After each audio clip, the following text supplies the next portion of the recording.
Hey guys, and welcome to Season 2, Episode 1 of my FIFA 22 Borussia Dortmund career mode. And last season obviously ended with a heartbreaking capitulation in all competitions, losing out in the round of 16 in the Champions League. Wasn't ideal. Also, losing the DFB Pokal up against Borussia and Gladbach was not really something I expected to happen, especially I considered we thought we'd win that game, and I feel like we deserved to win the game. We had quite a lot of chances and some great saves were made by either goalkeeper, but in the end a poor penalty was given away, and that just started our decrease. Also, we finished in third in the league behind Leipzig and Bayern, who won the title. So this season we need some big changes to this team. And one thing I had to do before is bring in some older Asian players to meet a board objective. But I'm looking to so this guy, Leo Scheib, is a young talent who he's got decent potential, but we've got Tom Roth, who I want to use being a real life Dortmund player. We've got Pedersen and Nico Schultz. I want to develop Pedersen more this season. We've got Koulibaly and Collins out on loan still. If Hummel is actually with his contract expiring, and I might let that run out because it's going down in his overall, and we could get his wages. What are they on? 79k. I mean, to be fair, it's still worth a decent amount, so maybe I could give him a new contract and then sell him.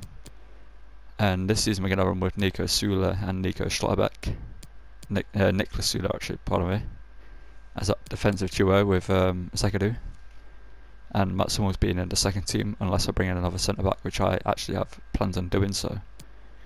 We also have Murray and Meunier. Murray is going to take over the first team position this season, growing massively last season. He looks like he's going to be a very good player for us this season. We also have this player Jonas Schuster out on loan at AZ Alkmaar, a very good young talent. And this meant Emre Can. I'm going to drop him for Sadi Özcan this season, unless Özcan isn't playing to the level I expect him to. But we also could sell Emre Can, because in real life I've seen like rumours that he could be leaving the team. I think it's more like the fans want him to leave because he's not been in the best of form and made some mistakes, but also at the same time he's been a very good player for them and been very versatile, playing across all their back line, right back, left back, centre back, CDM, centre mid. He's played everywhere for them this season due to injury issues and stuff like that, so maybe we'll keep him around. I've learned that Son Min-kyu here, because he's just not going to get game time behind Damsgaard and Torgan Hazard. I actually see that he's been approached by Roma. I'll go into that in a second. Obviously we learned that Jamie here last season. Rafael Guerrero is still transfer listed. I've also learned that, transfer listed Kamara, as he didn't get loaned out in the last season, meaning he'll lose his potential. Dahoud I'm going to keep, Bellingham I'm going to keep, and I might add like a huge, I added a release clause into his contract and give him a 6-year contract. 220 million release clause, because I think he could be leaving in real life very soon. I wouldn't be surprised if he left, like either to like Liverpool, like Man City, also rumoured for him I believe, and Real Madrid are in for him at the moment. Gio Reyna, Julian Brandt and Marco Reus.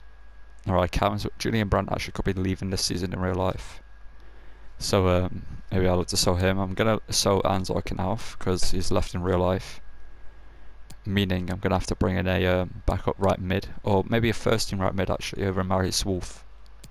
Obviously loaned out Jaden Braff last season to Udinese. Also loaned out Sven here to Girona, Jordan Koulibaly over in the Spanish league. He's a very good young talent, similar to this guy, Yusufa Makoko. Obviously loaned him out last season to Aston Villa. We've got some interesting decisions to be made here with Daniel Marlin and Adeyemi, because Daniel Marlin last season, they both scored 20 goals, but Marlin got more assists, and I feel like in played games, Adeyemi is a better striker, for me anyway, just scores more goals. And what's the contract saying, 4 years, okay, yeah. Tempted to convert Marlin to right wing, or maybe just rotate them both as strikers and just sign a right wing, which I might actually do. But I'll show you what I meant by the Torgan Hazard situation. We'll go to view offers. Right, loads, there we go. As you can see, Roma have come in for him. And we could go up to 60 mil for the Belgian, the 29-year-old. And I'm actually looking to actually sell him, because we either can give Mikko Damsgaard the first team position and sign a younger player behind him, like we did with like Damsgaard for Torgan Hazard. As Mikko Damsgaard has shown some great promise last season, obviously getting a big goal. It was up against Leipzig to get us a draw in that game. He stepped up there. But I would be sad to see Torgan Hazard go. He's a very good player, very underrated. He's got some very nice scores for us last season. Like finish shots outside the box, he was incredible at them, and just playmaking all around. So we're going to go into this deal here with Jose Mourinho and see how much he's willing to give us for the Belgian left mid. So I would want a decent amount to be able to replace him.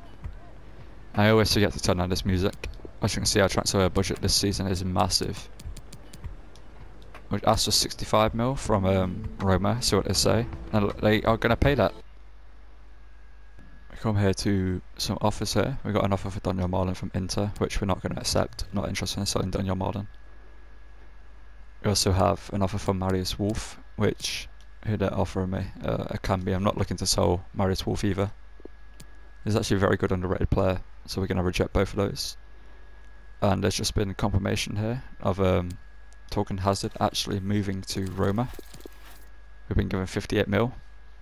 Oh, his transfer fee. So let's look into bring in a replacement. I'll show you some options. I'll make my decision in a second. Need to turn on all this ambient stuff. Yeah, he wants an important squad role. Obviously, it's going to be important. Let's try and get him on a 5-year contract. Tie him down to that. Yeah, he accepts that. And I would be tempted to put in a release clause. Let's try a £250 million release clause. So what they say to that? 120, 130. You might be wondering why I'm putting release clauses in. It's to make it a bit more like realistic in a way. Like Dortmund obviously bringing players in, a release clause to happen, or they stole them for big money. 73k a week, 710k signing bonus, 150 per release clause, 5-year contract, important for squad role. Christian Pulisic, welcome back to the Signal Iduna Park. Oh, 82k actually a week. It's a bit too hasty there. There we go. Christian Pulisic is back in the black and yellow of Dortmund. Yeah, we're looking to Christian Pulisic's stats here, and we're going to give him a number 10. Put him on a development plan. I should have put on my previous attacking work rate. I think there's another one that does that as well. Yeah, no, it doesn't actually. So it goes up for 9 weeks on that one, but I want his work rate to be higher. So yeah, Christian Pulisic, welcome back to Dortmund.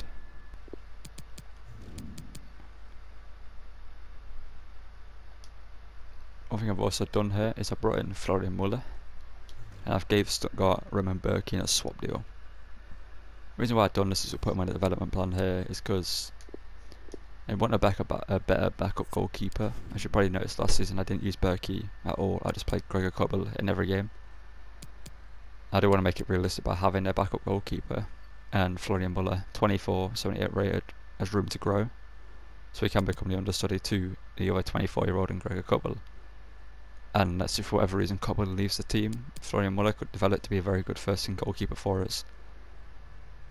Now we'll try to give him kit number possibly 13, but obviously Rafael Guerrero has that number, so let's have a look. Maybe 31 is free. Yeah, 31 is free, so we'll have that for now. If Rafael Guerrero goes, he'll get kit number 13. As you can see here, Man United have come in and paid the release clause for Rafael Guerrero of 165 million euros. The Portuguese man could be heading over to Man United for that amount of money, and I'd actually be happy to let that happen for that amount, because we can easily replace him if we need to with that amount of money. So yeah, let's see how that develops. Yeah, confirmation here. As you can see, Rafael Guerrero has made the switch to Old Trafford for £165 million on a 3-year contract, 230k a week. A transfer I've just made is I brought in Riddle Baku from Wolfsburg with 50 million, as I think he's going to be a fantastic player for us this season. And I had my eye on him from like It started his career pretty much as a transfer I wanted to make in a save. Being German, being 24, is a good age to move to Dortmund from Wolfsburg. Obviously it's a higher step, you get Champions League football. And this is our new look side for the first team. I think this time I'm going to keep it unless anything happens I decide that I think is worth it. I also gave Adeyemi the number 9 shirt as I think he deserves it. But number 27 has proved himself. He's stepped up to the plate and has become my first team striker, with Daniel Marlin being the second team despite being higher rated.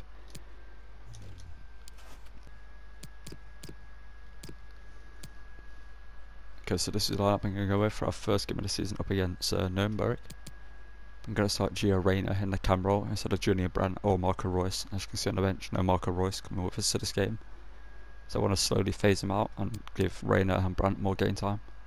I'm also going to start Baku and Pulisic who will make their debuts. Also Slotterbeck, Pedersen, Sula and Murray as our backline couple takes a captaincy armband. I was challenging Bellingham in the centre mid role with Damsgaard, Marlon, Brandt, Dahoud, Munier, Zagadou and Emre Can on the bench. Yeah, let's take a look at Nurnberg's side, newly promoted side to the Bundesliga. I got Jonas Geis in there, who I know of. That's the only player I think that I've heard of. So let's get into this game in the Signal Iduna Park and hope for a good win in the first game of the season. You can find Christian Pulisic. And cut back, whipping across. It's a very good cross. Almost finding. Jude Bellingham from range, and that's a great strike. And that's our first goal of the season, starting as we mean to go on. And Jude Bellingham stepping up, scoring a brilliant goal here tonight in the stadium. We'll just see this again. Gio Reyna wins the ball, plays it over, Jude Bellingham switches it to his right foot. Edge of the box, just looks for that top left corner. And finds it brilliantly.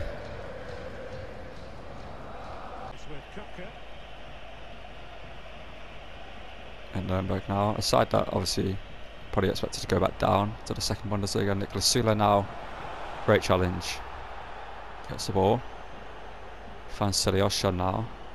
You can see Christian Pulisic making a run. Pulisic does the same with Adeyemi. Adeyemi, good touch, shot from here, why not? That's a good save from their goalkeeper. Pulisic now, let's make him start a run. Link up play here. Why are they playing the ball down the inside? But Pulisic wins it here. Play it forward to Adeyemi. Over to Baku. And Baku, I decided to do a no-look shot. Just a little bit of flair. And Baku opens up his account. Could have shot with Adeyemi to get Pulisic the assist. Decides to square it to Baku and just tap it in. Pulisic could win there. Plays it over to Adeyemi. Adeyemi squares it. And Baku, no look shot, places it into the back of the net.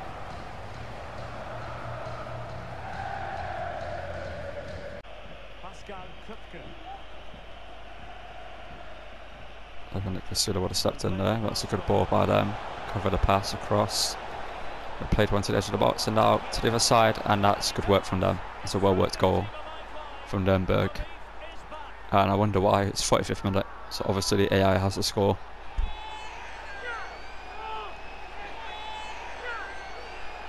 Just one of those goals where you can't do anything about it.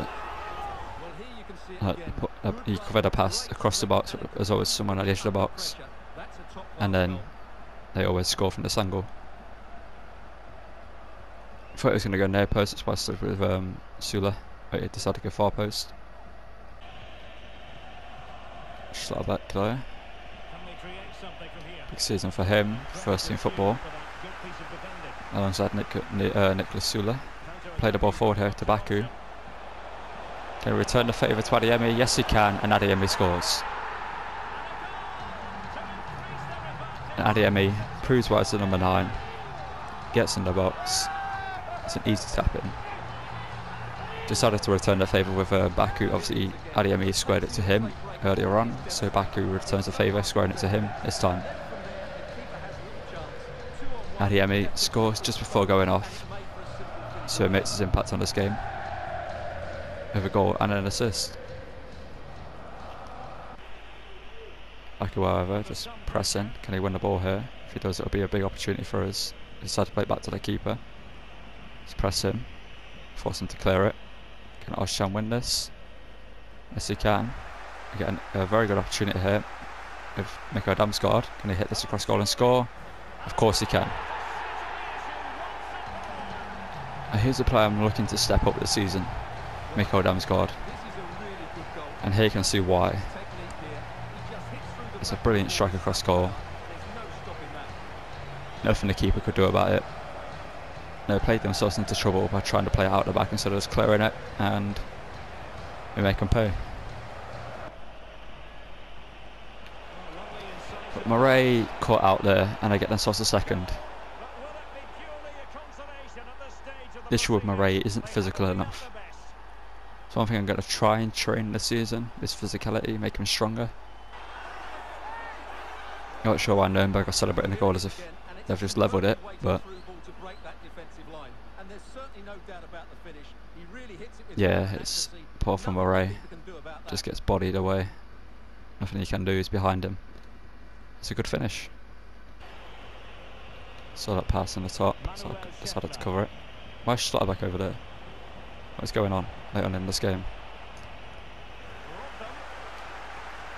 Good work from Bellingham there, and it's full time, 4-2 win.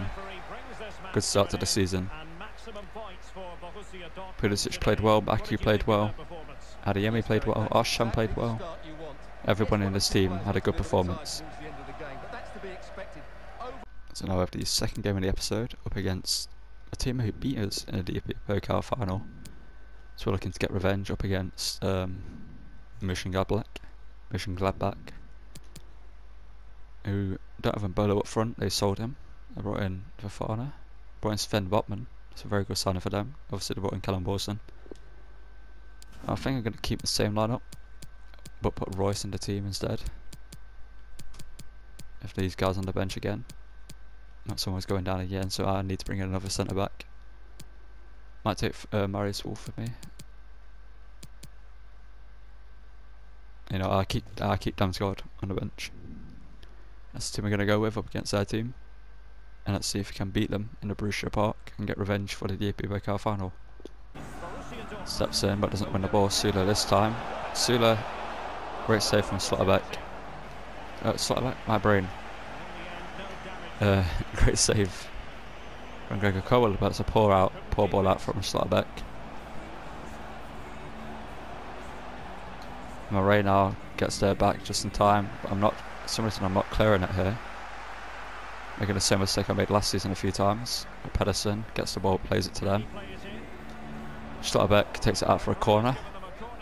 Baku, nah, it's a poor ball from Adeyemi. Baku can keep it in there and whip it in.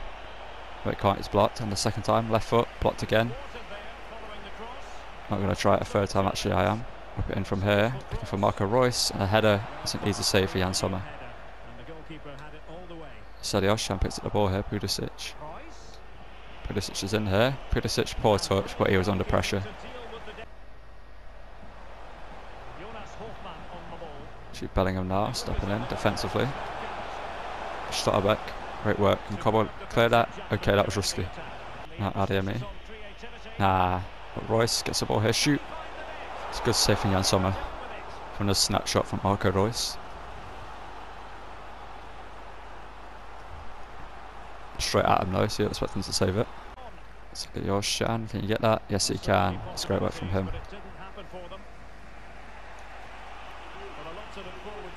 It's a great free ball from Royce. Not Royce, to Royce. But Baku, back stick, can he score? And that's a brilliant save from Jan Sommer.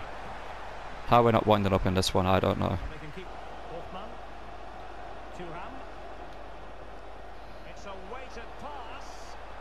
Got distracted there by a notification, and that's really annoying. Wouldn't have conceded if my phone didn't go off. That's really annoying. That's why I usually put my phone nowhere near me, face down, so I don't know when I get a notification when I'm recording. For some reason I didn't do it this time, and that cost it's you'll see there, that's where it was. I just hesitate with Schlotterbeck.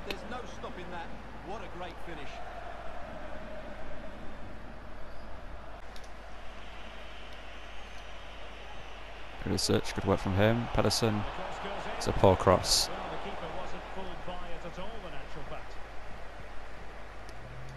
Murray now win that. Yes, he can. Salioshan. Julian Brandt from range. Julian Brandt from range. That is a great strike. Takes the captaincy armband from Marco Reus and scores a goal Marco Reus-esque.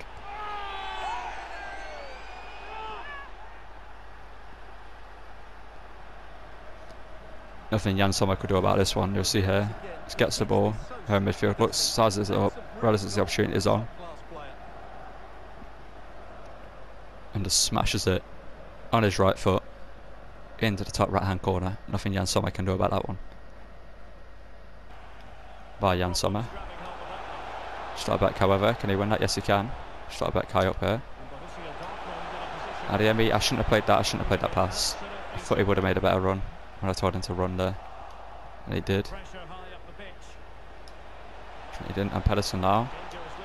He drew it across the box. Yes, he can. And Adeyemi, bullet header into the back of the net. And that's why I didn't take him off for Daniel Marlon. I just knew Adeyemi was going to get a goal in this game. And the chances we've had, I thought it would have been earlier. But this is a good goal. It's a good ball from Brandt. Waits for the overlapping run. Pedersen just drills it across. And Adeyemi just throws his head in the way of it. Doesn't need any power in a header because the ball is already moving at max speed, and just directs it into the back of the net. Pedersen now. Okay, no, they're not going to score. A great interception. Great challenge. That gives away a corner. From a defender to Pulisic. That's all the way back to Kobel. And Kobel just about gets that. This is not like this. Not like this. Schlotterbeck, please. Schlotterbeck, thank you. No, not yet. Okay. Not clear yet. And Kobel. Great save. What a save from Gregor Kobel. We need to defend this corner though. We defend it front post. We get it away. Only as far as they play it though. The referee should have blown the whistle there. Murray now. Murray, great defending and just clear it. It's a big win. Very hard fought game. Adeyemi with a great header. Well, not really great. Well, it is a great header, but good ball from Pedersen. Wins us the game.